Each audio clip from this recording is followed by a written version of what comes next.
ज्यांच्या भाषणासाठी, ज्यांचे विचार ऐकण्यासाठी लाखोंच्या संख्येनं आपण या ठिकाणी उपस्थित आहात, त्या आदरणीय राजसाहेब ठाकरे यांना मी विनंती करतो की त्यांनी उपस्थित जनसमुदायाला या ठिकाणी मार्गदर्शन करावं. माननीय राज ठाकरे.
जमलेल्या माझ्या सर्व बांधवांनो, भगिनींनो आणि मातांनो,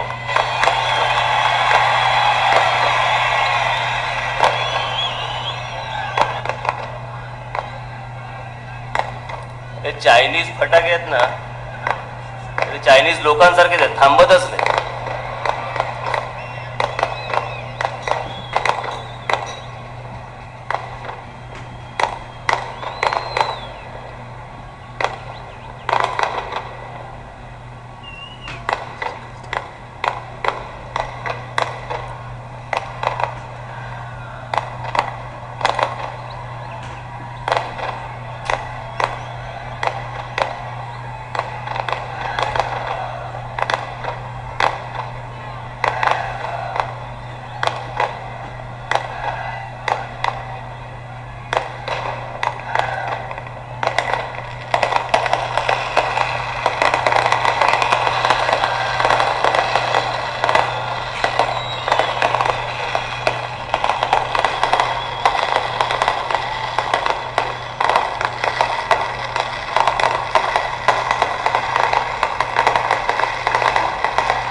विजवत आहे.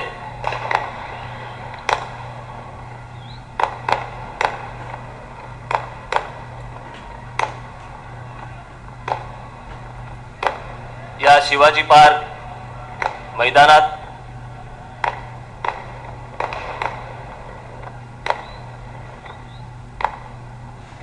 किंवा शिवतीर्थावरती म्हणा, अरे आता विजवा रे.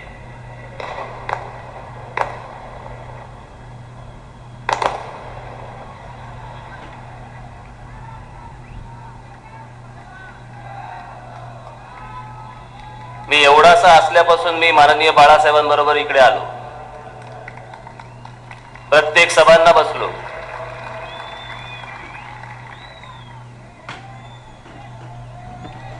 पण भविष्यात मी कधी स्वतःचा राजकीय पक्ष काढीन आणि या शिवतीर्थावरती मला कधीतरी भाषणाची वेळ येईल याचा विचारच कधी केला नव्हता.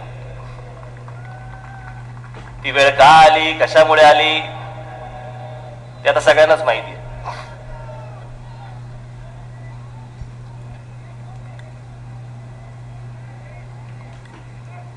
1966 साली माझ्या काकांनी म्हणजे माननीय बाळासाहेबांनी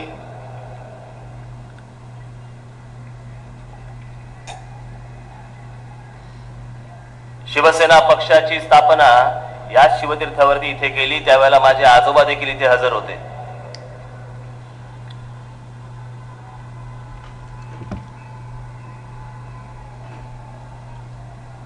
फरक कसा पडला तो फक्त बघा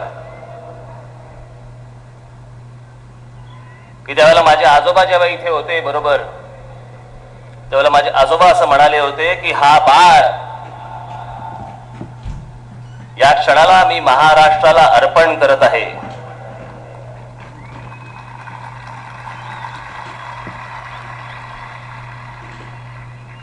आज फक्त मी इथे उभा असताना माझ्या मागे फक्त बोलायला कोणी नाहीये. त्याच्यामुळे मी स्वतःच सांगतो की मी आज या क्षणाला महाराष्ट्राला स्वतःला अर्पण करत आहे.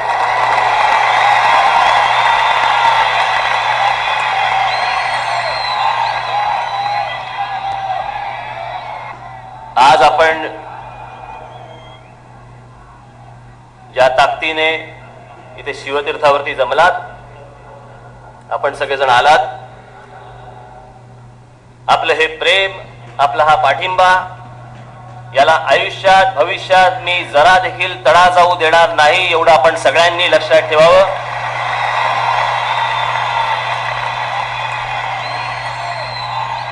हे सगळं उभं करताना खूप लोक बरोबर होते, खूप जण बरोबर आहेत. नुसते व्यासपीठावरती आहेत तेवढेच नाहीत, असंख्य आजूबाजूला उभे आहेत. त्या सगळ्यांची मेहनत, तुमच्यामध्ये बसलेल्या अनेकांची मेहनत, तुमचं प्रेम याच्यामुळे हे सगळं शक्य होऊ शकलं. म्हणून मी हिम्मत करू शकलो की नवा पक्ष काढायची. नाही तर काय बाकीच्यांसारखं जाऊन बसलो असतो. पण ते डोक्यात माझ्या कधी येणार नाही, कारण माझ्यावरती त्या प्रकारचे संस्कारच नाहीत. आमचे आजोबा नेहमी सांगायचे की एखाद्याला जर आपटायचं असेल ना तर पहिल्यांदा उचलावा लागतो. त्याच्यामुळे जे तिकडे गेलेत त्यांना आत्ता उचललंय.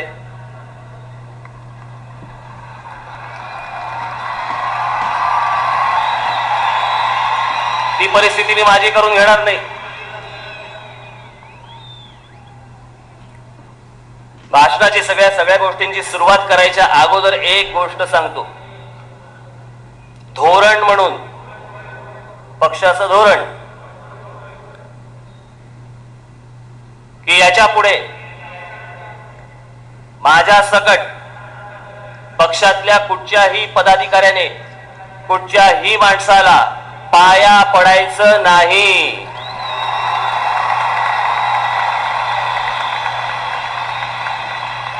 जेव्हा कधी समोर याल त्यावेळेला नमस्कार करायचा, फार फार तर शेक हँड. पण शेक हँड करून माझ्या हाताचा काय दौऱ्यामध्ये झालंय माझं मला माहिती, त्याच्यामुळे नमस्कार बरा असतो.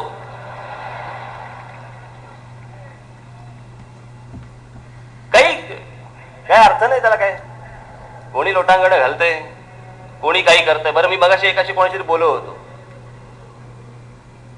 मी म्हटलं की मी आज जाहीर करणार आहे, म्हटलं पाया पडू द्यायचं नाही. एवढाच एक दरवाजा उघडला आणि साहेब करून तो चाला आणि पाया पडला. तो माणूसच बघत बसला माझ्याकडे.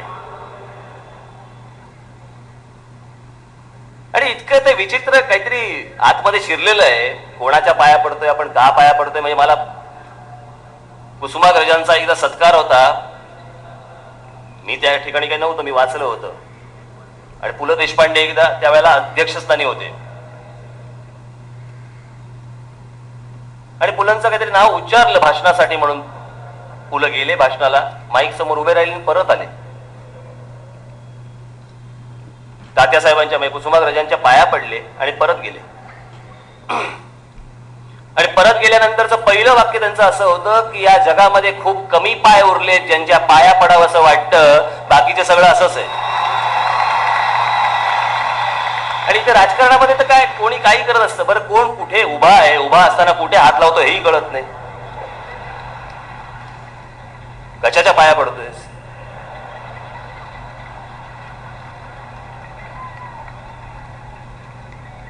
बरं पाया पडताना वाकावं लागतं, उभ्या उभ्या पाया.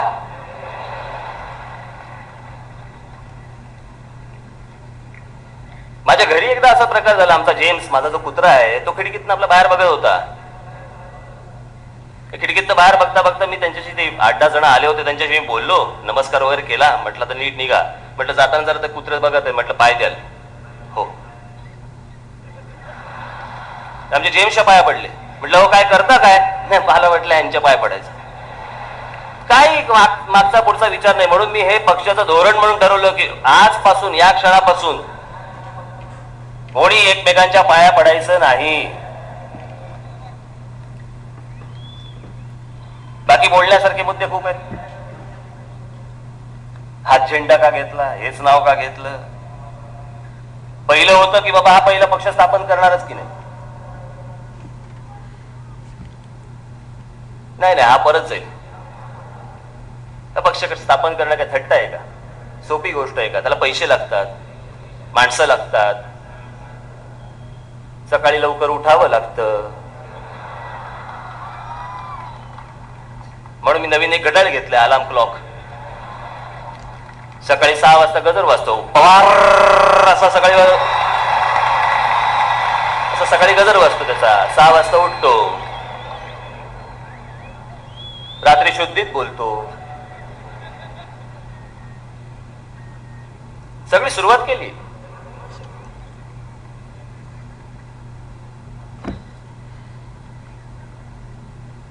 बाकीच्या चिंता, बरं मी काही बोलतच नाही. कोणी येतंय गालगुच्छ घेतंय, कोणी येतंय चापटी येतंय, कुरवाळतंय, काय चाललंय माझं मलाच कळत नव्हतं.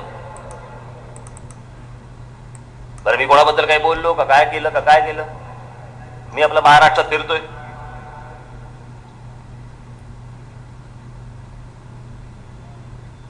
पण हे सगळं करताना एक विचार करत होतो की नक्की कशासाठी पक्ष स्थापन करतोय तो का.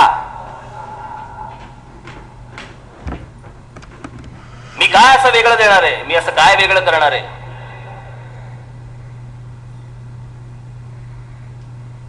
आज एवढ्या अपेक्षेने सगळेजण तुम्ही आलात, त्याच्यावरती पण असतच ही काय बघायची गर्दी. उत्सुकतेपोटी लोक येतात, पहिल्या गर्दीला जमतात, नंतर बघू तर हे टिकवतात का. एक गोष्ट सांगतो, ते नंतर बघू का ते वगैरे वगैरे माझ्याकडे नाही. हे असं बोलत फक्त तुम्ही राहणार आहात आणि मी महाराष्ट्र पादाक्रांत करून तुम्हाला सगळ्यांना दाखवीन.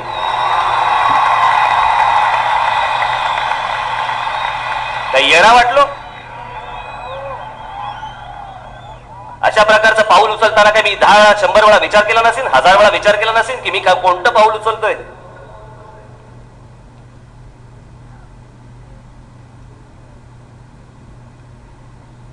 झेंड्यामधले रंग.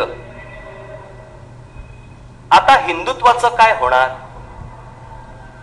काय धर्मांतर केलं काय.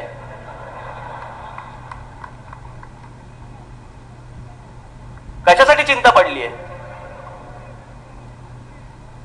मगाशी शिशिर शिंदेने सांगितलं निळा म्हणजे काय, भगवा म्हणजे काय, हिरवा म्हणजे काय. त्याचा खरा अर्थ तो असेल, पण आपल्या देशामध्ये लागलेला खरा अर्थ हा भगवा म्हणजे हिंदूंचा, निळा म्हणजे दलितांचा आणि हिरवा म्हणजे मुसलमानांचा, हेच अर्थ लावून चाललेलं आहे सगळं. टाकाला जाऊन भांड कशाला लपवा? जे खरं आहे ते खरं आहे.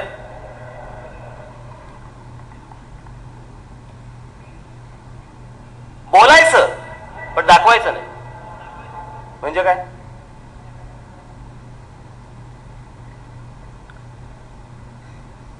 ज्यांनी ज्यांनी हा विचार आतापर्यंत मांडला, सत्तेमध्ये आले त्यावेळेला सेक्युलर झाले की नाही सगळे बरोबर आहेत, बाहेर पडले की आम्ही आमचे.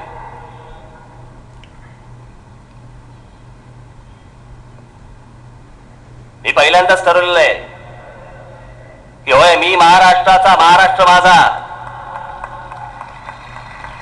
महाराष्ट्राच्या अस्मितेच्या आड येणाऱ्या कुठच्याही गोष्टीशी तडजोड केली जाणार नाही कोणत्याही परिस्थितीमध्ये. हो हिरवा घेतला, हो निळा घेतला, भगवाई आहे, मोठ्या प्रमाणावर आहे.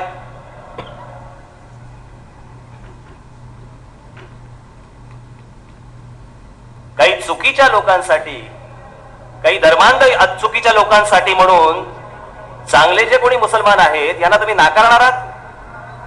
अब्दुल कलामना तुम्ही नाकारणार आहात, इरफान पठाणला तुम्ही नाकारणार आहात.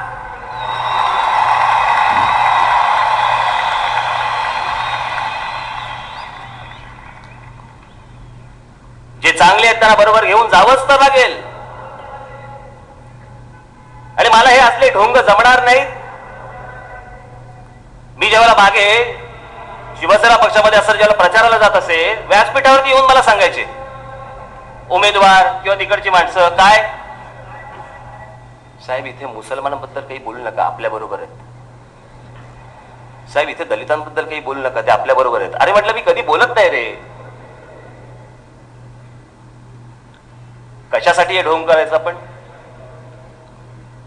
जर हिंदुत्व हे जर राष्ट्रीयत्व असेल तर मला राष्ट्रीयत्व जास्ती मानलं मान्य आहे. काय त्याच्यामध्ये चूक आहे माझी?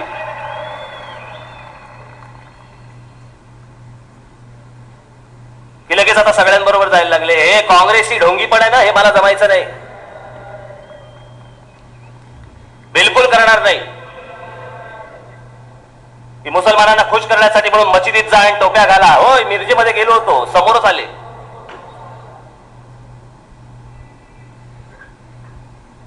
सगळे समोर आले, मला बोलले की नाही तुम्ही या दर्ग्याला भेट द्या. गेलो तिकडे, काय फरक पडला? पण त्या अख्ख्या दौऱ्यामध्ये फक्त एका ठिकाणी कुठेतरी गेलो मी, नांदेडला, तिकडे तुमच्या शिखांचं जे धर्मस्थान आहे आपलं, तिथेही गेलो. माझे अनेक मुसलमान मित्र आहेत, पहिल्यापासूनचे आहेत. एरवी कधी नाही मी त्यांच्याकडे जेवायला जातो, पण खास करून निवडणुकीच्या तोंडावरती इफ्तार पार्टीला जात नाही.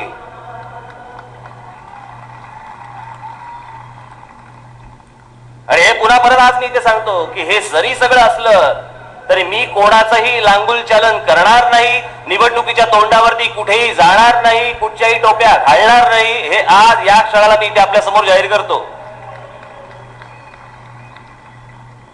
हे सगळे काँग्रेसची ढोंग सगळी. निवडणुका आल्या की मशिदीत जा, तिकडे इफ्तार पार्ट्या करा, टोप्या घाला. तेव्हा बाबासाहेब आठवणार आहे ना.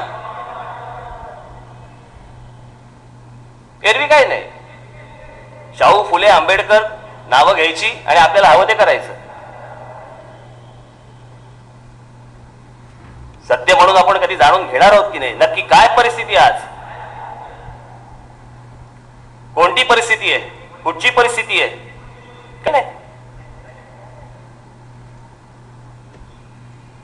ते महाराष्ट्र म्हणजे राज ठाकरे म्हणजे अगदी ज्वलंत आक्रमक नेता, पण हे नाव काहीतरी वेगळंच वाटतं ना. आता आक्रमक म्हणून मी काय माझ्या मुलांची नावं त्रिशूळ आणि ढाल किंवा तलवारी ठेवू का? की मी स्वतः आक्रमक आहे म्हणून मुलांची पण नावं तीच. आणि हल्ली जरा बदललेले वाटतात. हे हल्ली असतं जरा थोडा चेंज झालाय ना त्यांच्यात. चेंज होतो, माणूस मोठा झाला की बदलतो. तुम्ही कोणाला विचारता का 1 वर्षाचे असताना आपण गादीत मुतत होतात त्यावेळेला आपण अजूनही मुतता का हो?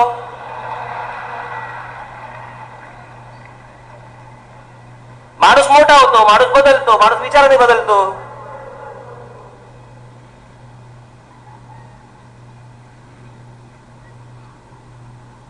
कुठच्याही गोष्टीला चांगला बदल हे प्रगतीचं लक्षण आहे.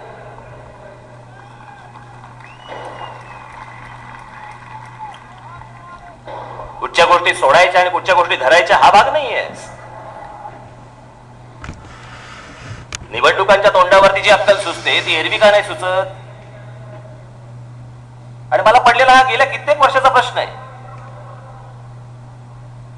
आता दिवशी मला काही मुस्लिम बांधव मला भेटायला आले होते, घरी आले होते. मी त्यांना स्पष्ट मला हवी ती माझी भूमिका त्यांच्या समोर मांडली. मी त्यांना म्हटलं हे जे मध्यंतरी झालं अख्ख्या जगभर काय काय ठिकाणी झालं, मुसलमान समाज मोठ्या प्रमाणावरती बाहेर आला. कारण काय होतं तर मोहम्मद पैगंबराचं व्यंगचित्र काढलं गेलं.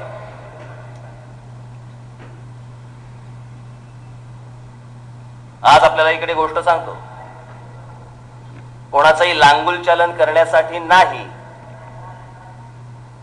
पण ज्या प्रकारे हे जे व्यंगचित्र काढलं गेलं, मी स्वतः एक व्यंगचित्रकार आहे. मला जर व्यंगचित्र काढायचं असेल ना तर मला पहिलं चित्र लागतं आणि मग मी त्याचं व्यंगचित्र काढू शकतो. मोहम्मद पैगंबरांचं चित्रच नसेल तर व्यंगचित्र काढलं कसं?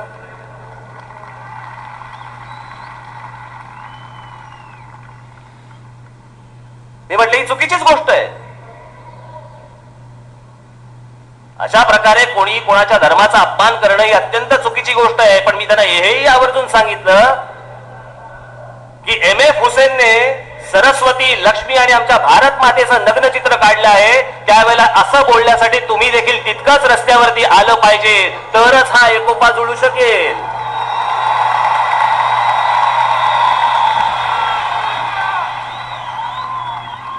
एका बाजूने नाही नुसतं होत, हे दोन्ही बाजूनी झालं पाहिजे. दलित बांधवांच्या बाबतीत नेहमीच ते आपले ठरलेले टिपिकल नेते, मेरे को आज या पे फुलांचे शर्ट घालतात. दलित बांधव आहे तिकडेच आणि काहीतरी करत बसायच्या. करतात काय ही माणसं? ते प्रकाश आंबेडकर, ते रासू गवई, रामदास आठवले निवडणुका सोडल्या तर करतात काय? काही दलित बांधवांसाठी म्हणून एखादी काही संस्था स्थापन केली आहे किंवा त्यांना नोकऱ्या लागण्यासाठी म्हणून काही प्रयत्न होत आहेत, त्यांच्या शिक्षणाचे म्हणून काही करतायत? काही नाही. निवडणुका आल्या की बाबासाहेब आंबेडकर की जय. आणि खोटी स्वप्न दाखवायची. कसली? आरक्षणाची. कसलं आरक्षण? ज्या देशामध्ये नोकऱ्या उपलब्ध नाही त्या देशामध्ये तुम्ही तिकडे खोटं बोलून सांगता ना आरक्षणाच्या गोष्टी सांगता.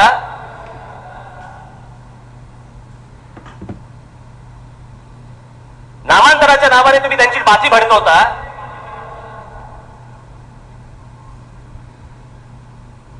कसली नामांतर? मराठवाडा विद्यापीठाला डॉक्टर बाबासाहेब आंबेडकरांचं नाव दिल्यावरती मराठवाड्याच्या विद्यापीठामधलं शिक्षण पद्धत बदलली, शैक्षणिक दर्जा वाढला? काही नाही. विटी स्टेशनला शिवाजी महाराजांचं नाव दिलं म्हणून काही सुखसोयी वाढल्या त्या विटी स्टेशनच्या?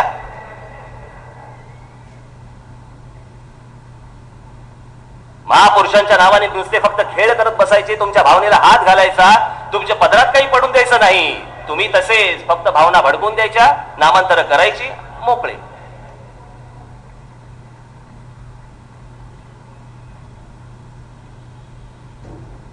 माझ्या पक्षाच्या धोरणामध्ये कोणत्याही प्रकारची नामांतर नसणार. हे सगळं झूट आहे. आज लोकांना पोटा पाण्याचा प्रश्न आहे, नोकऱ्यांचा प्रश्न आहे, विजेचा प्रश्न आहे, पाण्याचा प्रश्न, सगळेच प्रश्न आहेत.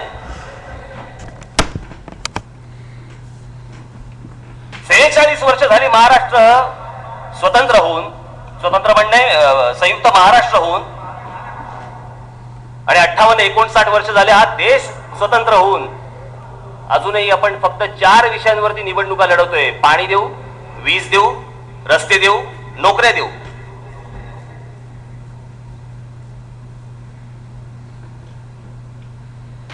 या 4 विषयांच्या पलीकडे आम्ही कधी गेलो नाही, कधी आम्ही त्याचा विचार केला नाही. दरवर्षी फक्त प्रत्येक उमेदवाराने येऊन फक्त हेच सांगायचं की आम्ही तुम्हाला हेच देऊ आणि तेच देऊ.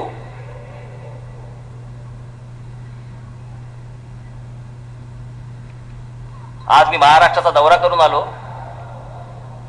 प्रत्येक ठिकाणी जी लोक मला भेटले, उदास, भकास, रेताड, गाडीने जाताना कळायचं की रेताड जमीन आणि मध्येच एक हिरवा पट्टा लागायचा. विचारलं की काय रे बाबा एवढं, इथे पाणी नाही, इथे इथे हिरवा पट्टा नाही. साहेब, आमदार साहेबांची जमीन. आमदाराला बरं मिळालं पाणी, मंत्र्यांना बरी पाणी मिळतं. आज तो मराठवाडा, आज तो विदर्भ, तो उत्तर महाराष्ट्र सगळं भकास. कसली राजकारण करताय? महाराष्ट्रातले माझे इतर प्रांत मोठे होऊ नयेत, त्यांना पाणी मिळू नये, तिकडच्यांना नोकऱ्या मिळू नयेत, शिक्षण मिळू नये, याच्यासाठी प्रयत्न करणे कोणती विकृती तरी कोणती आहे?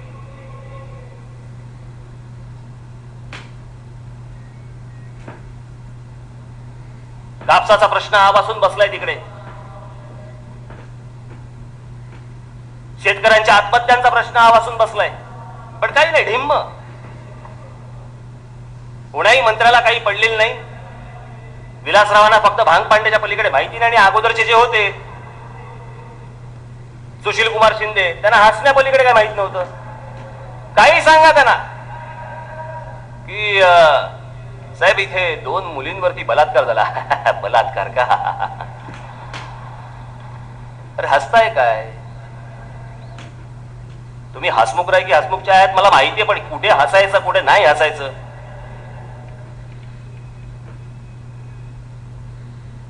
इतकी भीषण परिस्थिती आहे की त्याशी पुण्याच्या माझ्या सभेमध्ये मी सांगितलं. मी एका ठिकाणी गेलो, तिथे मला एक पत्रकार बांधव आले आणि मला त्यांनी सांगितलं की एका ज्या शेतकऱ्याने आत्महत्या केली, त्या शेतकऱ्यांनी जेव्हा आत्महत्या केली त्याचा मृतदेह त्याच्या घरी घेऊन चालले होते लोक. घरी घेऊन ज्या वेळेला गेले त्यावेळेला त्या शेतकऱ्याच्या पत्नीने सांगितलं की हा मृतदेह माझ्या घरात आणू नका. ते सगळे वेडे झाले. ते बोलले काय असं काय बोलताय? मृतदेह घरात नाही आणायचा मग कुठे आणायचा? ती बोलले त्याचं काय करायचं ते बघा. पण त्यांचे अंतिम संस्कार करण्यासाठी देखील माझ्याकडे पैसे नाहीत. तुम्हाला त्याचं काय करायचं ते करा, पण माझ्या घरात आणू नका. कोणामुळे आली परिस्थिती? कशामुळे आली परिस्थिती? हा कोणता विकृतपणा की नद्यांना पाणी येतंय, कालव्यांना पाणी येतंय, कालव्या जर निघणार असेल तर फक्त माझ्या मतदारसंघामध्ये आले पाहिजे. हा कोणती विकृती आहे? बाकीच्या समोरच्याला पाणी नाही मिळालं पाहिजे, तडफडून मेला तरी चालेल.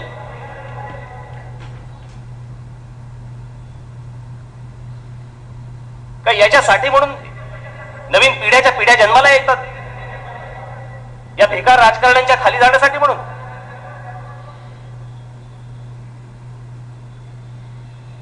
माझ्या वडिलांच्या वयाचे अनेक आया बहिणी तिथे बसलेल्या असतील, वडिलांच्या वयाचे लोक बसलेले असतील, माझ्या आईच्या वयाचे लोक इथे समोर बसलेले असतील. काय स्वप्न पाहिली असतील त्यांनी?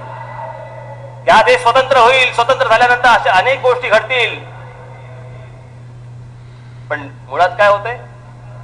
या देशामध्ये फक्त माणसं जन्माला येतात, तरुण होतात, म्हातारी होतात आणि मरतात. मोजक्या लोकांना कामं मिळतात, मोजक्या लोकांना पाणी मिळतं. शिक्षणाचे तेच हाल.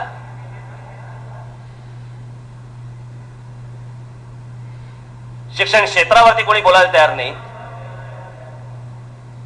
कसलं शिक्षण देतोय आपण? भविष्यामध्ये येणाऱ्या नोकऱ्या कोणत्या आहेत? त्या पद्धतीचं काही शिक्षण दिलं जातंय का?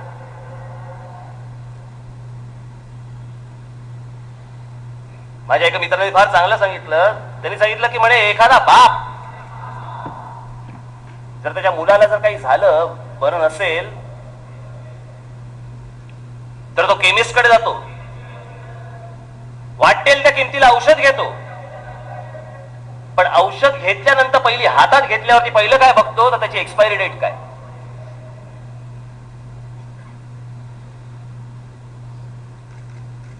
आपल्या मुलाला शिक्षण देताना लाखो रुपये खर्च करून ज्यावेळेला आई वडील शिक्षणासाठी म्हणून पाठवतात, ते शिक्षणाची एक्सपायरी डेट झाली आता, याचा कोणी विचारच नाही करायचा. बाहेर पडणारा हा फक्त बेरोजगारच होऊ शकतो, दुसरं तिसरं काही होऊ शकत नाही त्याचं.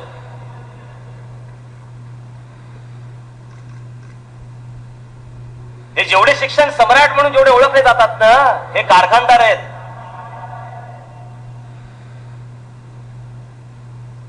हे फक्त बेरोजगारांची फौज बाहेर काढतात, दुसरं तिसरं काही करत नाहीत. कोणी या शिक्षण संस्थांकडे बघणार नाही. याचं कारण असं आहे, कारण हे काँग्रेसमधले असलेले जे जेवढे आहेत ना, यांच्या स्वतःच्या वैयक्तिक शैक्षणिक संस्था, वैद्यकीय कॉलेजेस, ज्यांची वैद्यकीय कॉलेजेस आहेत तिकडे 30-30 लाख आणि 40-40 लाख रुपये घेतात, आणि सरकारी वैद्यकीय कॉलेजेस मध्ये तिथे कमी पैशामध्ये शिक्षण मिळतं, तेच मिळतं. पण मला कळत नाही की सरकारी वैद्यकीय कॉलेजमध्ये बाहेर पडणारा जो मुलगा असतो तो काय कंपाऊंडर निघतो, आणि ह्यांच्याकडचा डॉक्टर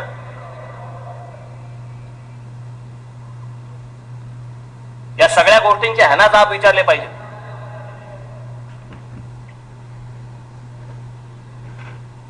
हे वैद्यकीय खासगी शिक्षण देणाऱ्या ज्या संस्था आहेत ना, ह्यांना पहिले हे जाब विचारणंच गरजेचं आहे. ते मी विचारणार. हे घेतात कसे पैसे, पहिले मला हा प्रश्न आहे, विचारणार. सगळीकडनं नाडला गेलेला, सगळीकडनं पिळला गेलेला,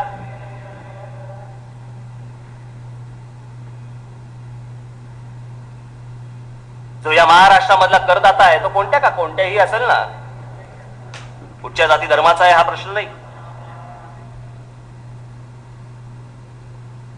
पण तो जेव्हा कर भरतो, आज मुंबई सारखा प्रश्न घ्या,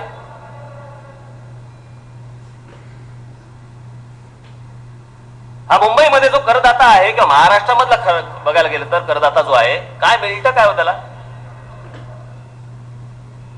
फिरायला चांगला रस्ता नाही, चालायला चांगले फुटपाथ नाही.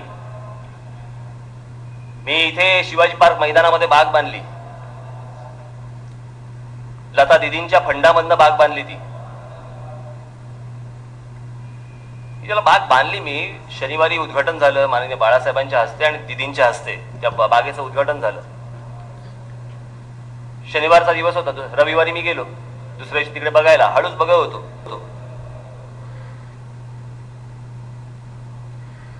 हळूच बघताना माझ्या लक्षात आलं की त्याच्या ज्या 6 घसरगुंड्या आहेत, त्या 6 घसरगुंड्यांच्या पैकी 3 घसरगुंड्यांवरती 3 मोठ्या महिला त्या घसरगुंडीवरनं खाली येतात. खूप गर्दी होती. तर वॉचमन आपला तो धावत गेला, मी त्याला थांबवलं, म्हटलं 1 मिनिट जर थांब, जाऊ नकोस. त्या खाली उतरल्या, पुन्हा गेल्या, पुन्हा वर चढल्या, पुन्हा घसरून खाली आल्या. मी सांगितलं त्यांना, म्हटलं काही रोकू नको, टोकू नकोस. आणि मी एवढ्यासाठीच सांगितलं की त्या ज्या काही असतील, मला त्यांचे वय नाही मला माहिती, पण त्यांच्या बालपणामध्ये या सगळ्या गोष्टी मिळाल्या नाही. तेव्हा बागेमध्ये गेल्या, तेव्हा त्यांचं बालपण त्यावेळेला बाहेर पडलं, म्हणून मी त्यांना रोखलं नाही.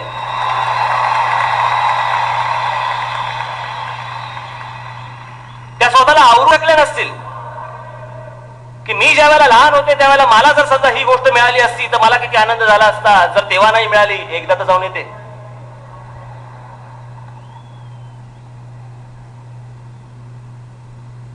59 वर्षाच्या स्वातंत्र्यामध्ये तुम्ही एक बाग नाही देऊ शकलात.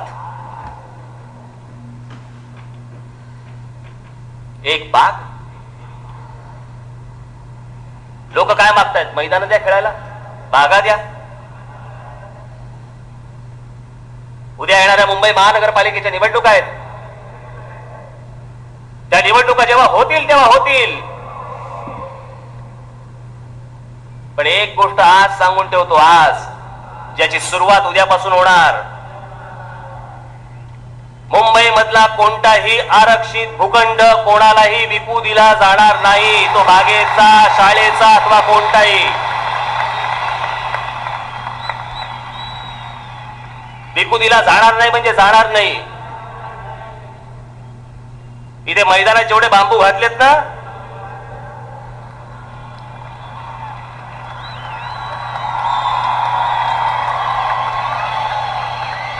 बरोबर कळतं तुम्हाला.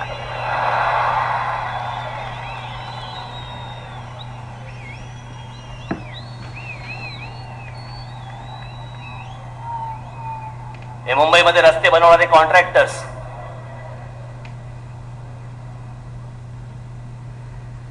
सहा महिन्यात खड्डा पडतो. मला काल कोणीतरी आणून दिलं, 40 कोटी रुपये मुंबई महानगरपालिकेचं वर्षाचं खड्डे बुजवायचं बजेट आहे. लाजा वाटत नाही ना? एकदा मोठा खड्डा खणा आणि घाला तिच्या आयला सगळ्यांना आत. जगाच्या पाठीवरती असं कोणाचं बजेट नसेल की ज्याच्यामध्ये खड्डे बुजवायला 40 कोटी रुपये.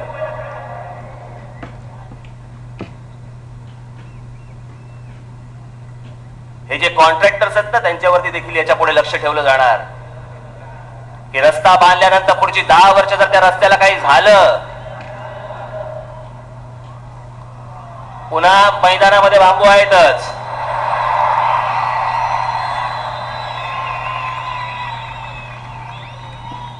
काही खड्डा लावलेत. मुंबई महानगरपालिकेचं 12,000 कोटीचं बजेट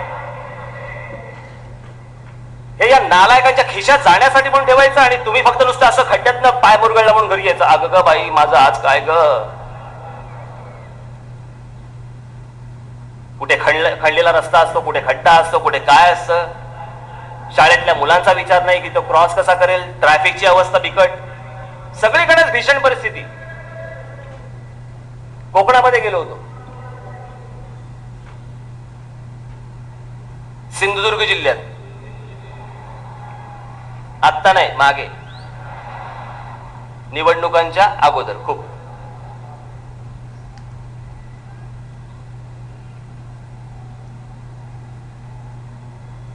अनेक समाजातल्या प्रतिष्ठित लोकांना भेटलो. वेगवेगळ्या समाजातले वेगवेगळे घटक होते आणि मी त्यांना विचारलं, मी म्हटलं की इथे काय व्हावं असं वाटतं तुम्हाला इथे कोकणामध्ये. ते लोक होते, मला बोलले की कारखाने यावेत. म्हटलं कसले कारखाने? ते कसले बी असू देत, मुलांना नोकऱ्या लागल्या पाहिजे. तर मी म्हटलं की इथे कारखाना कोण आणणार? म्हटलं रस्त्याने यायला म्हटलं 10 तास लागतात म्हटलं इथे, आणि कोण कुठचा कारखाना आणणार? पण म्हटलं इतकं निसर्ग सौंदर्य म्हटलं या कोकणाला मिळालेलं आहे. इथे आंबा आहे, इथे काजू आहे, इथे अनेक प्रकार गोष्टी आहेत. याच्यावरती काही करावं असं नाही का वाटत किंवा यावं असं नाही काय वाटत? मला बोले म्हणजे काय? तर मी म्हटलं उद्या इथे समजा 5 स्टार हॉटेल्स आली, 7 स्टार हॉटेल्स आली, म्हटलं माना नाही टाकायची.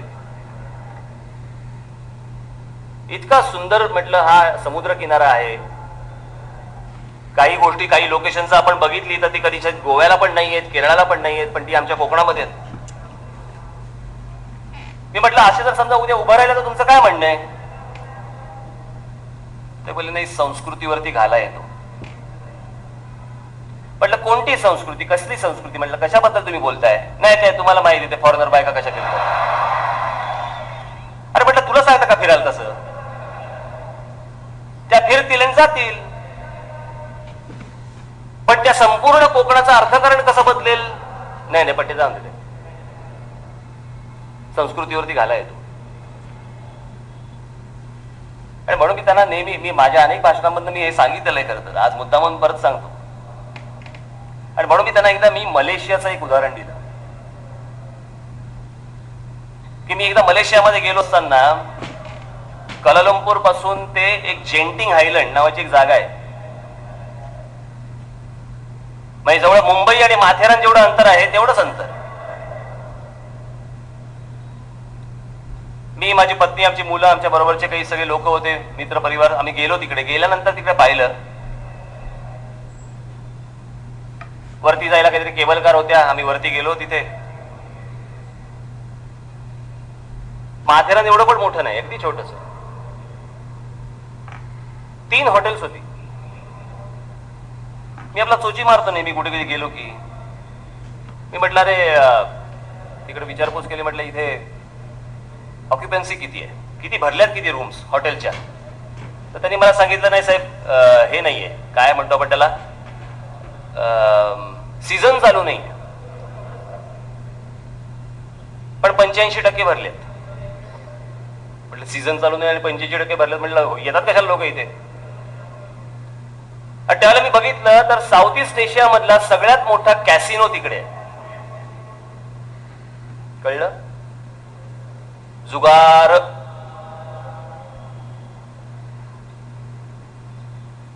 माझी इथे पत्रकार बांधवांना विनंती आहे, मी जुगाराला प्रोत्साहन देत नाहीये.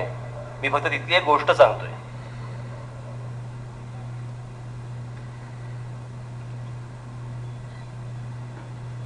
रूम्स किती आहेत हॉटेलांना? तिकडच्या 3 हॉटेलांना 11,500 रूम्स होते. मी जेव्हा खाली गेलो तिकडे मी फिरलो, मला स्वतःला पत्ते पण खेळता येत नाहीत. तिकडे फिरून आम्ही तिकडे एका बार मध्ये गेलो. तिकडेच आता बार तरी कळला असेल. त्या बार मध्ये तिकडे गेलो, बसलो आम्ही. समोर बघतो एक एवढी मोठी पाटी होती. त्या पाटीवर काय लिहिलं होतं? Muslims are not allowed. मी पहिला प्रश्न केला, म्हटलं अरे हा मुसलमानांचा देश आणि तिकडे म्हटलं अशा प्रकारच्या पाट्या. मग त्यांनी मला समजून सांगितलं. ते बोलले की धर्मामध्ये चालत नाही, दारू पिणे, जुगार खेळणे हे प्रकार चालत नाही, म्हणून आम्ही लावली पाटी. म्हटलं तुम्ही ओळखता कसे? ते बोलले नाही असं काही नसतं. आम्ही कसे ओळखणार म्हणे. हे सांगण्यामागचा हेतू फक्त एवढाच की आपल्यापेक्षा बत्तड देश होते, आपल्यापेक्षा बत्तड, पण माझा देश मोठा झाला पाहिजे, माझ्या देशामध्ये पैसा आला पाहिजे, माझ्या देशामधल्या प्रत्येक माणसाचं घर भरलं पाहिजे, पोट भरलं पाहिजे. याच्यासाठी इतका कडवट धर्म जर एक देश बाजूला ठेवून आपल्या देशाची प्रगती करू शकतो, तर आपली कोणती संस्कृती आपण घेऊन बसलोय ज्याच्यासाठी अख्खा प्रदेश आपण रेताड करायला निघालेलो आहोत. अख्खा महाराष्ट्र रेताड करतोय.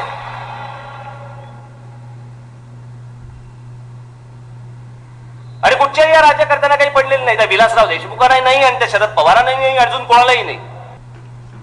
म्हणजे शरद पवार कृषी मंत्री असून कापसाच्या प्रश्नावरती बोलताना दिसत नाहीत. प्रत्येक वेळेला साखर. बरं साखरेचं मला त्या शेतकऱ्याबद्दल काही म्हणायचं नाहीये, त्यांनाही चांगला भाव मिळाला पाहिजे. तो आपला पश्चिम महाराष्ट्र तो देखील अजून प्रगत झाला पाहिजे. पण या इतक्या प्रगत पश्चिम महाराष्ट्रामध्ये देखील जेव्हा मी गेलो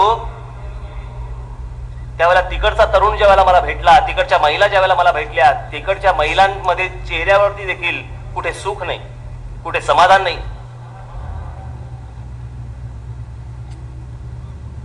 हे समाधान परत आणण्याचा मी प्रयत्न करणार आहे.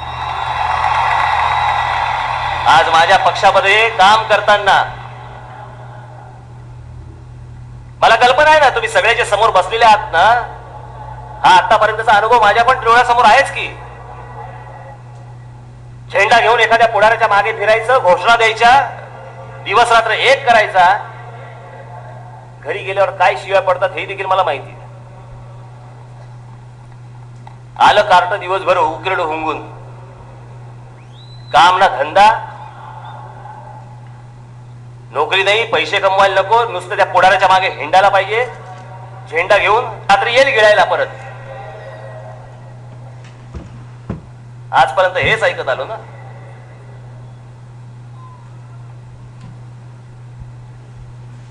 मला लोकांनी विचारलं की तुम्ही पक्ष बांधणीसाठी म्हणून एवढा कशाला वेळ लावताय? काय तमाशाचा फड काढत होतो?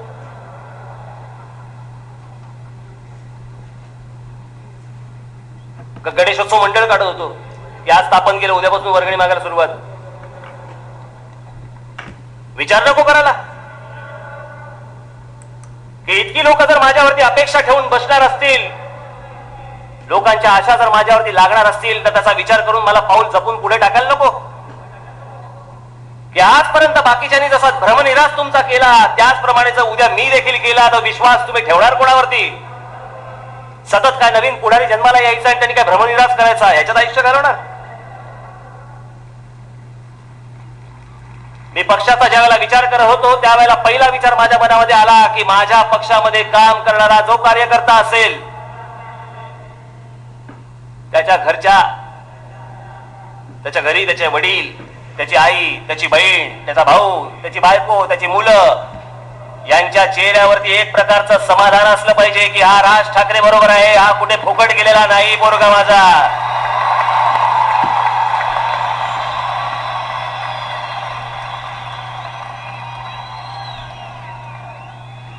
जर इतक्या प्रकारचा विचार करून जर मी पुढचं पाऊल हळूहळू जरी टाकत असेल तर काय चुकलं माझं? काही इतरांसारखे नुसते स्टंट करत बसू? लोक विचारतात मला मराठी माणसाचं काय करणार का? हा झेंडा घेतल्यावर ते सुटलं? मराठी माणसाचा महाराष्ट्रामध्ये उत्कर्ष होणार म्हणजे होणार. अहो पण मराठी माणसाचा उत्कर्ष म्हणजे गुजराताच्या कानपटीत नाही होऊ शकत, गुजराती माणसाच्या कानपटीत नाही होऊ शकत, मारवाडी माणसाच्या कानपटीत नाही होऊ शकत. आता ह्या माझ्या वाक्यावरती मला अनेक लोक विचारणार आहेत मग मागचं ते रेल्वे आंदोलनाचं काय होतं? आजही मी तुम्हाला सांगतो की ते जे आंदोलन होतं, ज्यावेळेला आमची मंडळी ज्यावेळेला त्या रेल्वेच्या ऑफिसमध्ये गेली आणि संपूर्ण देशभर जर रिक्रुटमेंट असतील प्रत्येक ठिकाणी रिजन वाईज, जर उत्तर भारताची उत्तर भारतामध्ये, तिकडची अजून राजस्थानची राजस्थानमध्ये, महाराष्ट्राची महाराष्ट्रामध्ये, तामिळनाडूची तामिळनाडूमध्ये, याचा अर्थ काय? याचा अर्थ जर इथे करणार असतील तर इकडच्या या प्रांतातल्या लोकांना इथे नोकऱ्या मिळाल्या पाहिजेत, याचा असा त्याचा अर्थ होतो.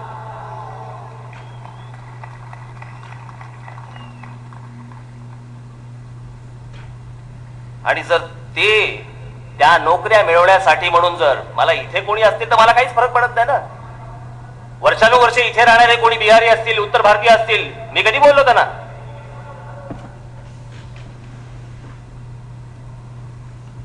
पण जर इकडच्या नोकऱ्या बळकवण्यासाठी म्हणून जर बिहारमधनं जर समजा 5 लाख लोक जर इकडे येणार असतील त्याही नोकऱ्या बळकवण्यासाठी, तर इकडे राहणाऱ्या माणसांनी करायचं काय हा जर प्रश्न मला पडला तर ह्यात काही चूक झाली?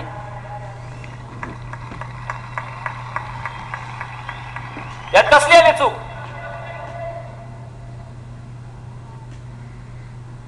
आणि मला तो फक्त सतत प्रश्न विचारत राहिले. आसाममध्ये ज्या वेळेला जाळपोळ झाली आणि माणसाला ठार मारले त्याच्याबद्दल कोणी बोलायला तयार नाही, चकार शब्द काढायला तयार नाही.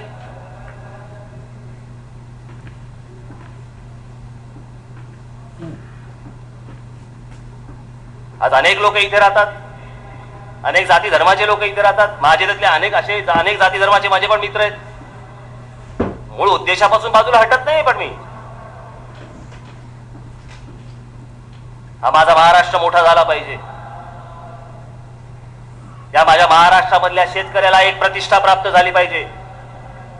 शेतीसारखा विषय, जोपर्यंत शेती या विषयाला ग्लॅमर येत नाही तोपर्यंत शेती हा विषय मोठाच होणार नाही. भविष्यामध्ये मला या महाराष्ट्रामधला जो शेतकरी आहे तो जीन्स आणि टी शर्ट घालून ट्रॅक्टर वरती बसलेला मला बघायचा आहे. त्याच वेळेला ही शेती मोठी होणार.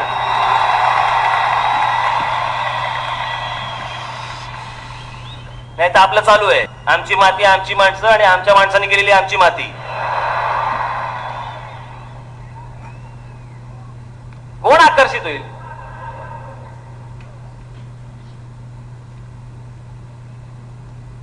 शेती हा महाराष्ट्रामधला आकर्षणाचा विषय बनवण्यासाठी देखील माझी पावले उचलली जाणार आहेत. पक्षाची रचना कशी असेल, भौगोलिक दृष्ट्या तर असेलच असेल, पण त्याचबरोबर पाणी, वीज, रस्ते याच्यासाठी वेगवेगळ्या कमिट्या असतील, वेगवेगळे सेल्स असतील, ते त्या विषयांवरती काम करतील. लवकरच मी आजचं हे सगळं झालं की पुढच्या 15-20 दिवसामध्ये संपूर्ण महाराष्ट्रभर नोंदणीची मोहीम सुरू करतो आहे. या नोंदणीच्या मोहिमेमध्येच मला अनेक सितारे, हिरे, माणकी मिळणार आहेत. ते झाल्यानंतरच पक्षाची पद मी नंतर जाहीर करीन. घाई असेल तरी निघावं.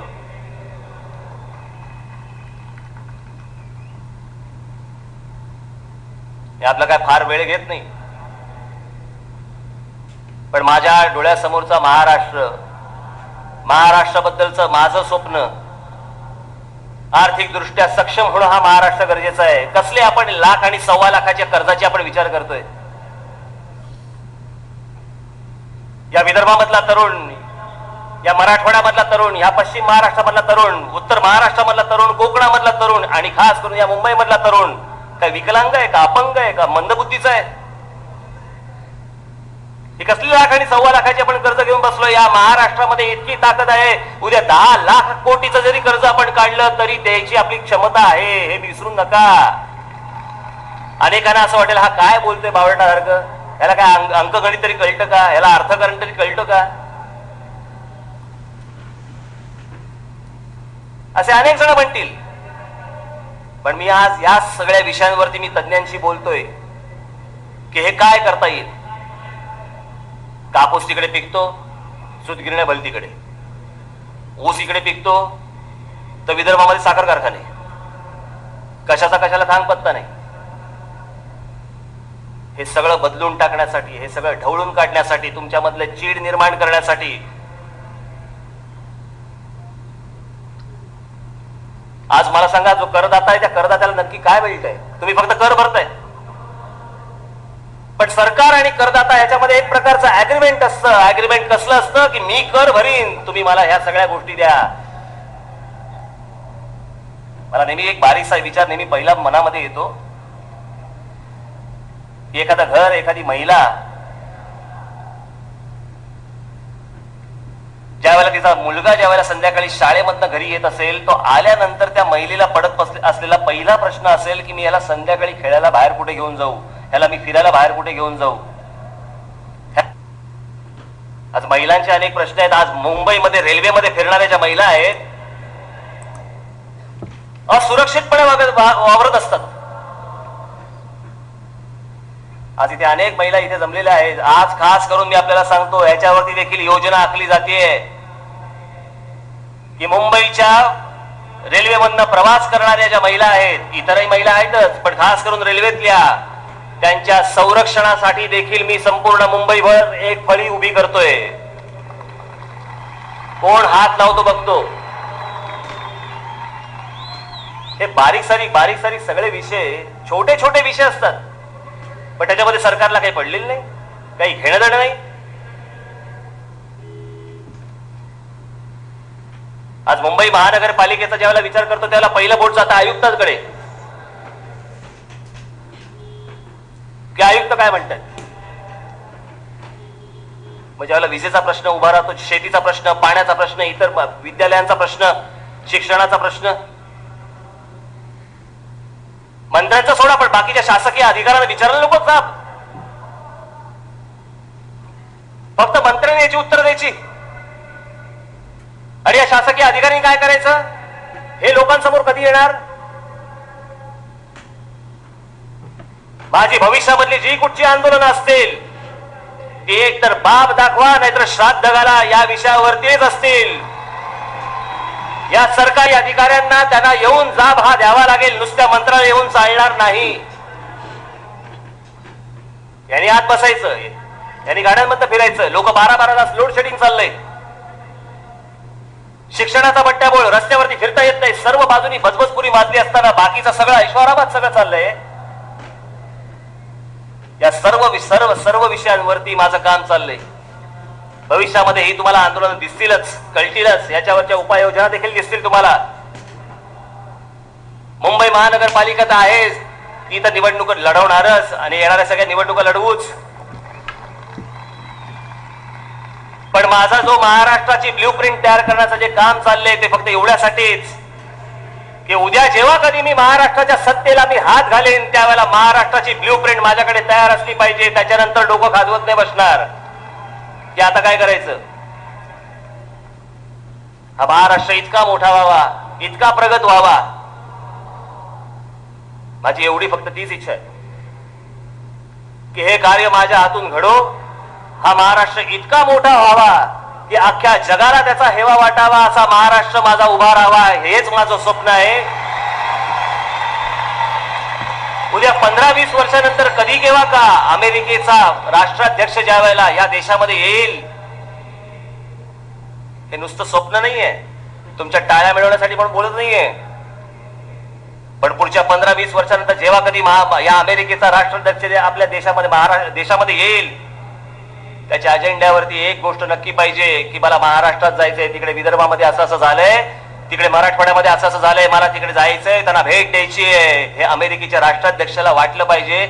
इथपर्यंत माझा महाराष्ट्र मोठा झाला पाहिजे, हेच माझं स्वप्न आहे.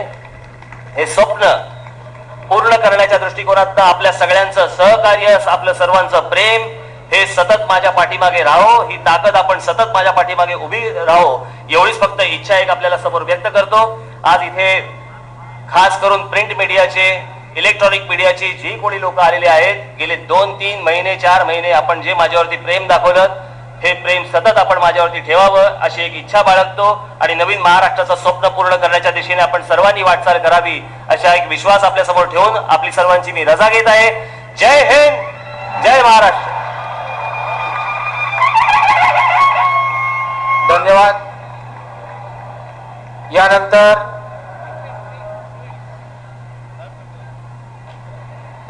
जाताना आपण सगळ्यांनी शिस्तीत नीट जावं, जोरात गाड्या चालवू नयेत, कारण आता सगळेजण अडकून जाल नाही तर. आणि जाताना पहिल्यांदा एक गोष्ट बघावी की महिलांना अगोदर जाण्याची संधी आपण सगळ्यांनी प्राप्त करून द्यावी, एवढे फक्त आपल्या विनंती करतो. धन्यवाद.